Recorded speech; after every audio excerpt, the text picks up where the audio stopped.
So I have to brag for a minute and say that Natasha's little dog is running around this studio somewhere, and I got to meet him. His name is Root Beer, and he is her name is Root Beer. Her name. And she's always said to me one thing, like, Mom, just take me to AOL, because it's her favorite place, and she loves any sort of tech idea. Even she's obsessed with the cloud as a concept. She's a millennial, so she's a millennial. Grew up with it. Has she seen You've Got Mail though? No, but never not texting. She has that tattoo. Oh. Mm-hmm. Root Beer is legit, you guys. Well, congratulations on the intervention. Thank you. Thank you. Thanks. Have you read the reviews? They're very glowing.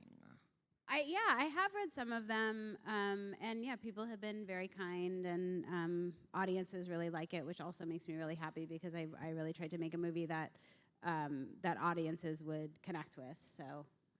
A lot of the reviews are likening it to The Big Chill. I'm curious if that was an actual source of inspiration or if critics are just having a field day, as critics are wont to do. No, absolutely. I mean, The Big Chill was one of my favorite movies when I was a kid, and I saw it, many, many times, and I loved how complicated it was. I loved the relationships in it, and it really just made me feel so included in that group.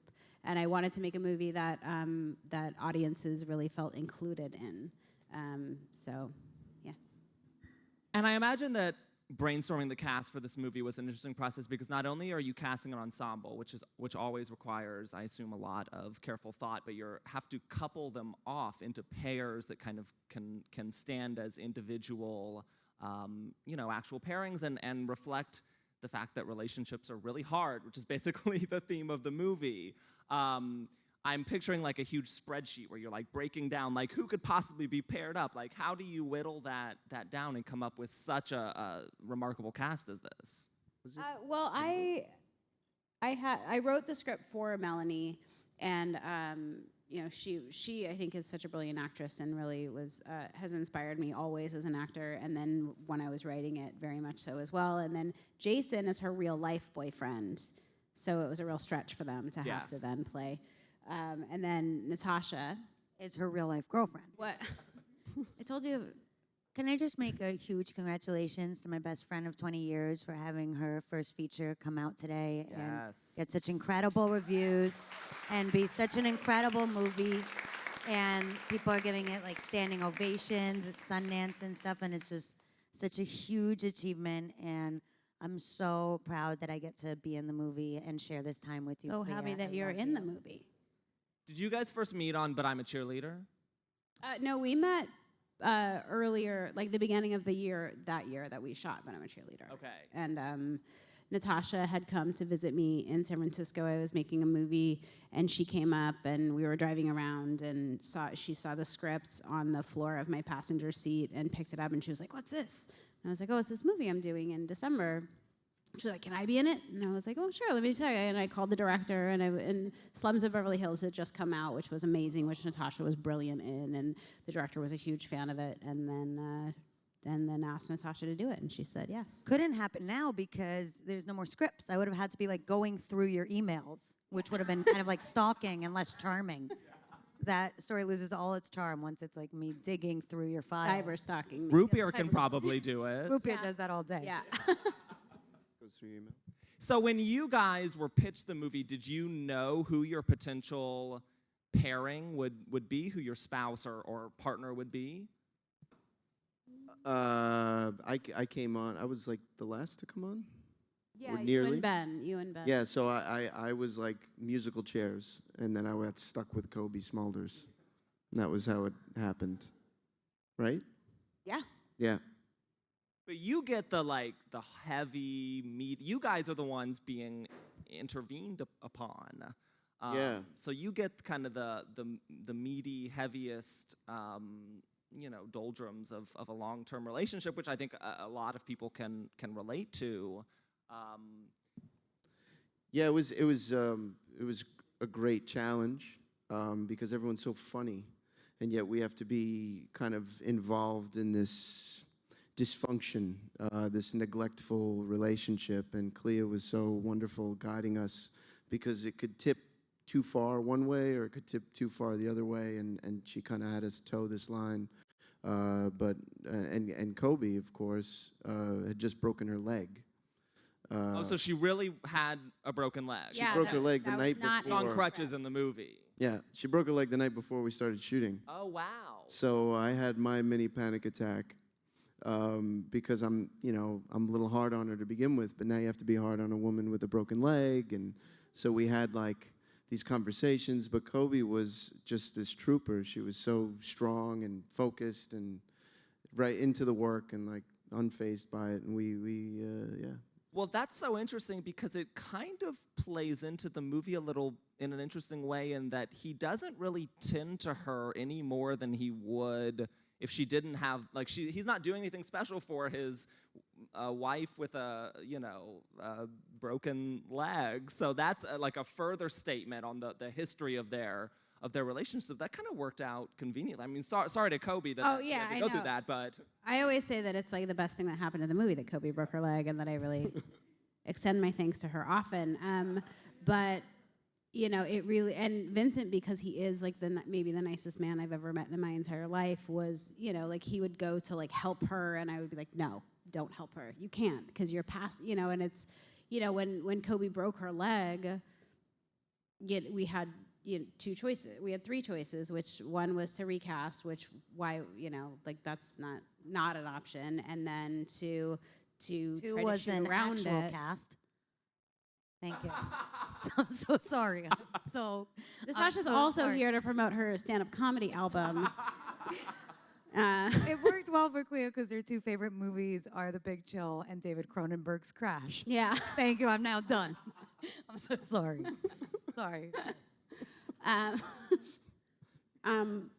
Or we could pretend that it didn't happen and try to shoot around it and have her on it a little bit more, but that didn't feel worth it to me. Like, this is just a movie, and that was her body, and I didn't want her to put herself in jeopardy or like injure herself further by pretending like her leg wasn't broken. Or we could just go through it, or like put it into the script and have it be a part of the story. And that is what I chose, because I felt like, just like in life, like I'm sure we've all broken a bone or gotten sick or, had something happen to our bodies and then had to just keep living. You don't stop life just because, you broke your leg. So we just used it. And I really think that I really like what it added to her character and the story in general.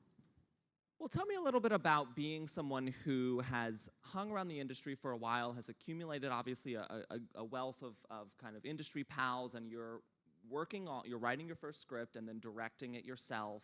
Does that give you a leg up? How easy was financing and actually getting this movie into theaters now that we're here? The financing came together relatively quickly. I mean, I know that ours was a very unique experience in that, like, it's not like we were shopping it around for years and somebody finally bought it. Like, the financing came in maybe like 6 months after I decided that I was going to direct it, because I didn't want to direct it at first. I wanted somebody else to do it, but then wasn't very active in trying to find that person. And then I think because I wanted to direct it but maybe felt scared, but then I decided to just let myself be scared and then just get over it and do it anyway, because I had such a specific idea of what I wanted, and so I should just do it myself. And then making the movie was challenging, and it's and getting it sold is something that also you have no control over, so it's hard, and that like all you can do is make the best movie you can and hope that people like it. Just like somebody bought it and now we're putting it out and we hope that people see it. It's all challenging in its own way, but I'm just so grateful that I had the opportunity and that people have been so supportive so far. And now that people can see it, I hope they enjoy it, because I really made it for audiences and people. Well, I do have to ask how anyone keeps a straight face around Melanie Lynskey. I mean, she's to die for. I mean, she's the funniest thing in everything that she touches. How do you keep a straight face around Melanie Lynskey?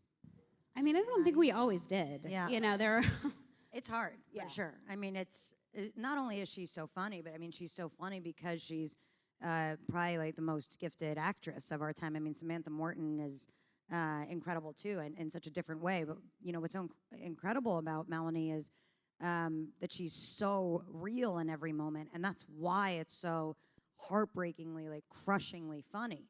Because of course, if she was just sort of, you know, silly or quirky, it's just that it's like there's such a deep underbelly of like a genuine pain in there that it's just devastating because it just feels so human. What was the setup that you got? Like, so you film in this large house. Did you guys stay at the house also while filming? What was the setup? I was living in the house with our DP, and then everybody else lived within 5 minutes of each other, and we were very isolated. I mean, there were no restaurants, there were no stores. We were in the middle of nowhere, eating every meal together. It was very like a hostage situation. Who They cooked? didn't know. We had a caterer who cooked all the meal because there was nowhere to go. I mean, literally nowhere to go. So yeah, we had a caterer who cooked all breakfast, lunch, and dinner, and it was. There was an alligator on the property too. Yeah. Which Really? We didn't want to go running or go into the weeds or try and escape because you could run into an alligator Or an armadillo. or an armadillo. Yeah. Vincent and I lived together We did. with Ali and Ben, the four of us. We were one house. Yep. And root beer. And root beer. Vincent Root made a beer lot of came. Oh, omelets and good. protein shakes, which really helped us. Yeah, I was a designated cook. Ali and I, for some reason, got very involved in aerobics, which I've never had a phase like that in my life before or yeah. since. We were always like we're just so bored. We were just always like watching YouTube videos on aerobics and just doing them. That's So true. that's what an average night on the intervention looks like. Aerobics and Natasha's Pretty house. wild. But I Pretty think- wild environment. I mean, if you remember, like Meg Tilly in The Big Chill was like always sort of like doing like stretching, like those great TV scenes with like Kevin Kline and everyone's in the background. And Meg Tilly's just like doing leg lifts, and that was, I think, Alia maybe was on some sort of leg lift, method trip. She looked great. She did. Vincent, this role is interesting for you because a lot of what we know you from revolve around either, well, New Jersey and or the mafia. Yep. That tends to be your bread and butter. Is it nice to kind of drift out of that terrain for a little bit? Yeah, I'm grateful because sometimes people ask me like, well, you know, why, you know, how did it work out that you came onto this film? And the truth is that I needed this film, and thankfully to Clea, that she thought of me in a way that sometimes it's difficult. You know, the three most recent projects outside of this have been exactly that, very urban, very gangster-related projects. So for me, this was just an awesome opportunity and a gift, really, because I get to do things that, you know, I also do, and Clea was very generous that way. Was it your arc on The Sopranos that caught casting directors' eyes and ended up kind of recruiting you for a series of those roles? Or how do you fall into that vibe where it's kind of, you get known for something? You know, it's look, I'm not going to complain about it because I'm making a living, but it's certainly, you know, my last name, you know, I'm only half Italian, but immediately like Vincent Piazza, we need an Italian. Let's get the Piazza guy in there, you know? So like it becomes like an easier thing to do, but not necessarily the only thing I want to do.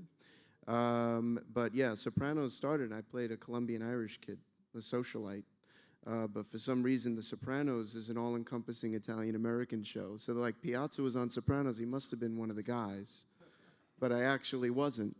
And then it kind of rolled into, you know, once I got on that show, then you meet Terry Winter, who was doing Boardwalk, and then Boardwalk happens, and then that begot Jersey Boys and Wannabe, and now Intervention was like this amazing detour. But anyway. Have you considered Piazzenstein? I tried so much. Piazzavitz? Piazzavitz would work. I tried. It opened some doors. It could.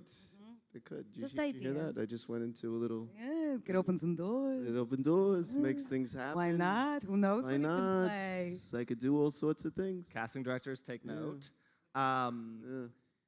Clea, tell me a little bit about where did the story start with ideas about the nature of relationships, or was it something more personal? Where did this inspiration come from? Well, I was a person who always thought knew what was best for everybody else and was very judgmental about other people's lives and their choices. And then I had this realization that my life was a disaster, and I was making like bad choice after bad choice. And then I was like, wait a minute. I'm focusing so much on other people and completely neglecting my own life, which is in shambles. Maybe I should take a look at that instead of looking at everybody else. And so kind of led me down this path of, being more honest with myself and looking at things that I had kind of been avoiding. And, and that with that, it gave me a lot more compassion, and it made me so much less judgmental. And, but then I had this idea of like, what if there was a person who was so delusional that they thought that, and was so convinced that they were right about other people's lives that they actually tried to do something about it, And then I knew from the beginning I was going to write this for Melanie Lynskey, and then just thought about a character that I would like to see her play, and it really kind of started with that character and grew out from there. I think it's nice to see, we often see kind of stories like this regarding people who kind of feel directionless and in life, it tends to revolve around people in their 20s. And it's nice to see characters who are approaching their 40s and still figuring it out. Is that something that you guys relate to and respond to as a project and a personal kind of thing that people are still figuring it out, but in as the years go on? Well, I'm only 21, so I don't know you guys. I'm as old as whatever she is, because we're BFF. And I'm their father. And I still haven't figured it out. Our very Jewish dad. Yeah. It's true. Our Jewish dad. It's true. Yeah, I mean, I think that it's, hey, like, I remember being in my 20s, and I thought I had it all figured out. I thought I was so smart.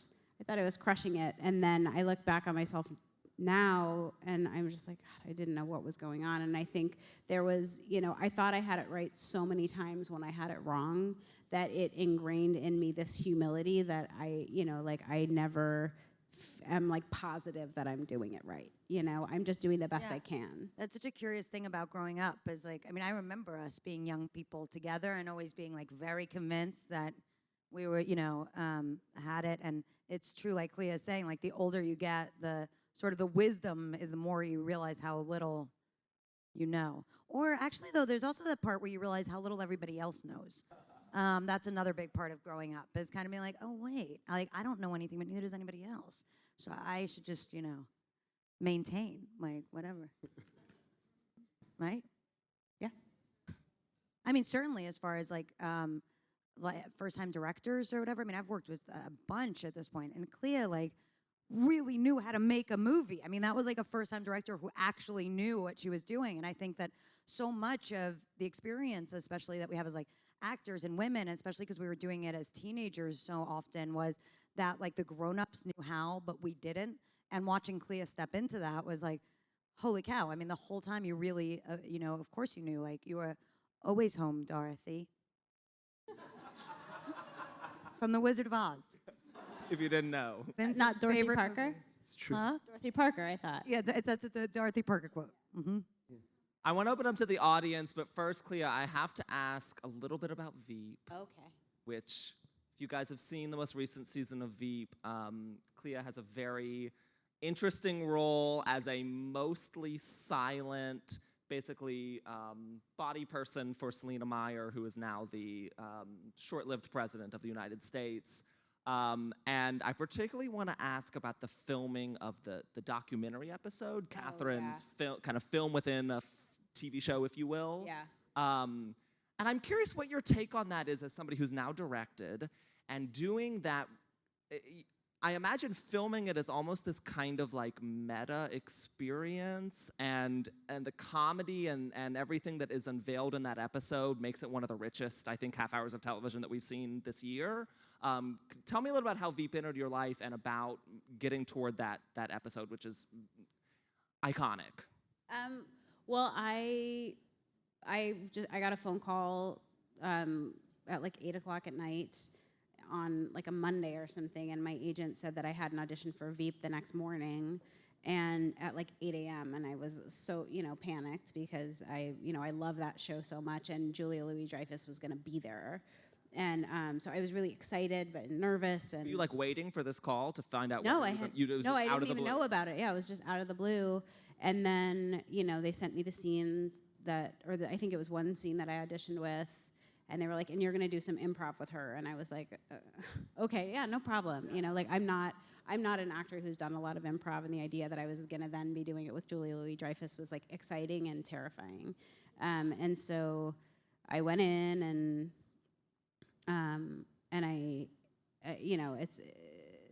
I was very nervous, and I went in, and I think like when I get really nervous, I get really quiet and really still, which was helpful for me because you've seen the show, and that is so much of what that character is. And I went in and I auditioned with Julia, and she was so nice and so funny.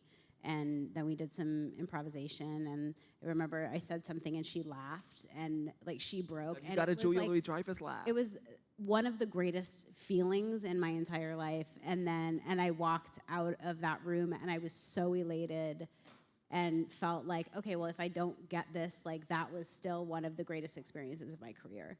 And then when I got it, I was pretty happy. I was pretty excited. But and then working on the show it felt like, I was telling someone this morning, like it felt like a dream because it's my favorite show.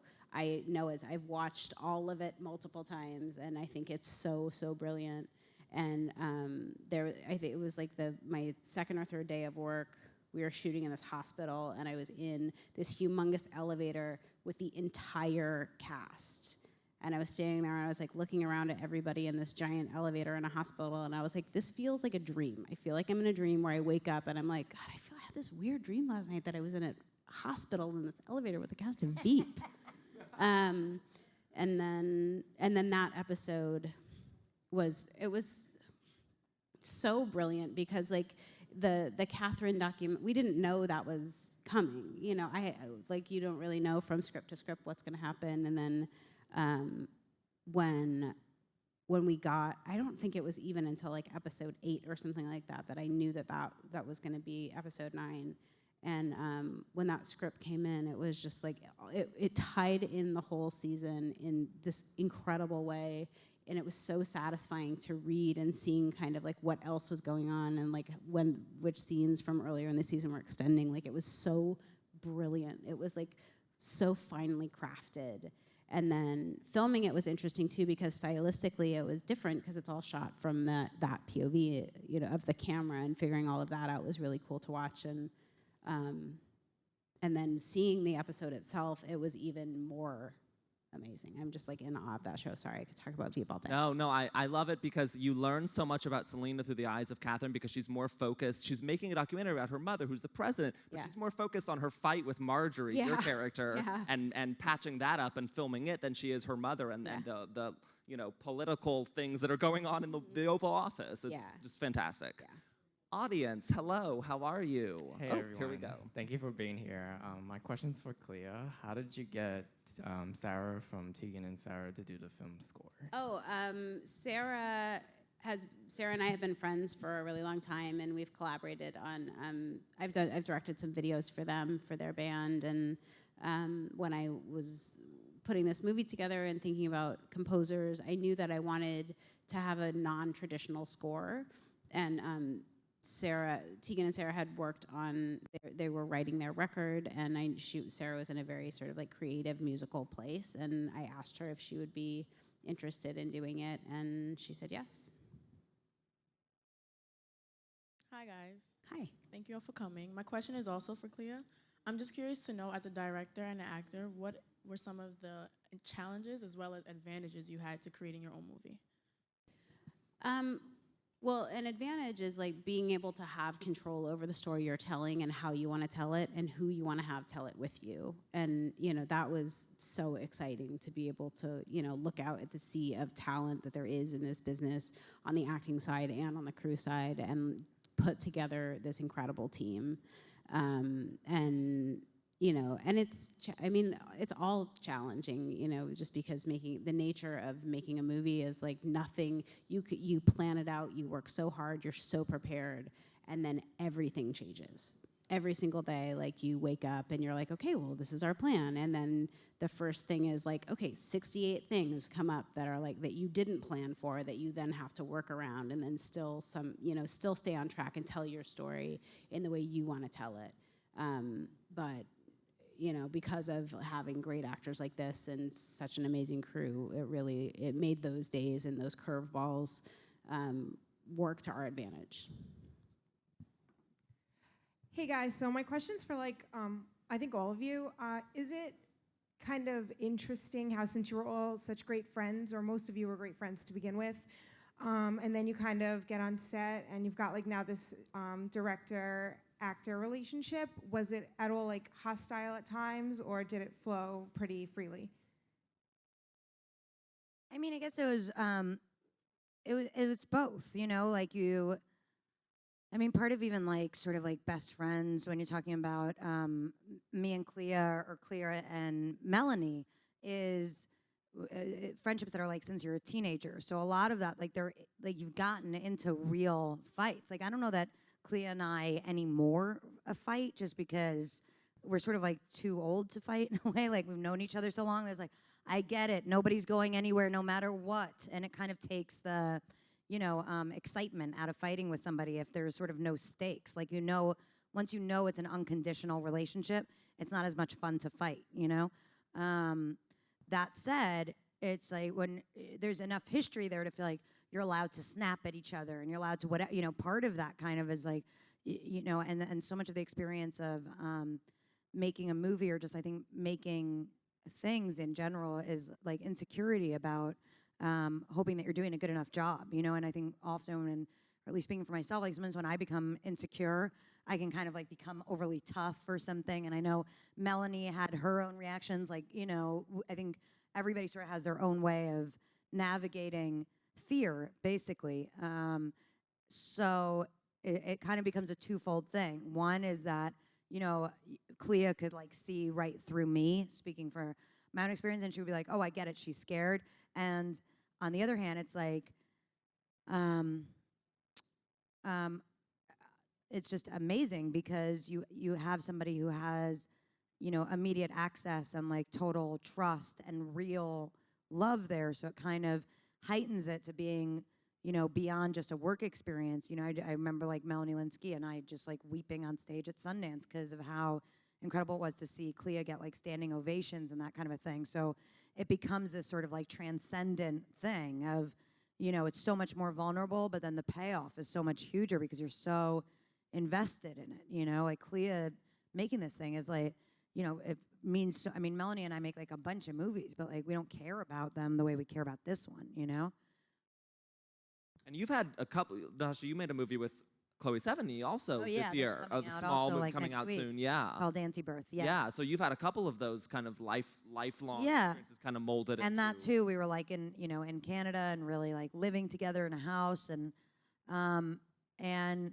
we had a blast. I mean, for that, it was a little bit like, you know, I mean, I produced that movie, but also we were both acting in it, which is, I think, different because it's, you know, like the director. I mean, Clea was also not only the director, but also one of the stars, also the writer, also the producer. I mean, like, she's very sort of graceful about not talking about how difficult the conditions were, of how small the budget was and how impossible the weather was, how like the electricity kept going down and the air conditioning and just all these circumstances that just made it like basically impossible to make this movie.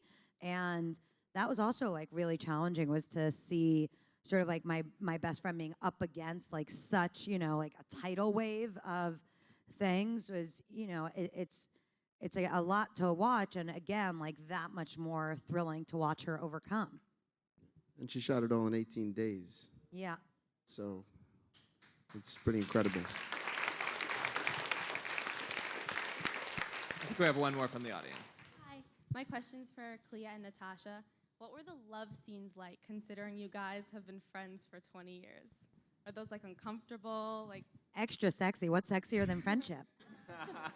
True, that's true. Well, we made a movie together when we were very young called But I'm a Cheerleader, and I feel like it was more, those love scenes were more uncomfortable then, and then this time it felt weirdly normal, if that makes any sense. But that's kind of why I wanted Natasha, because we're so comfortable and we have such a long history and like we have a very intimate friendship. I mean, not sexually, guys, get your head out of the gutter. But I don't feel. We're one movie away. She promised on the third movie. She said, as soon as we hit 60, I'm all yours, baby. And I believe it.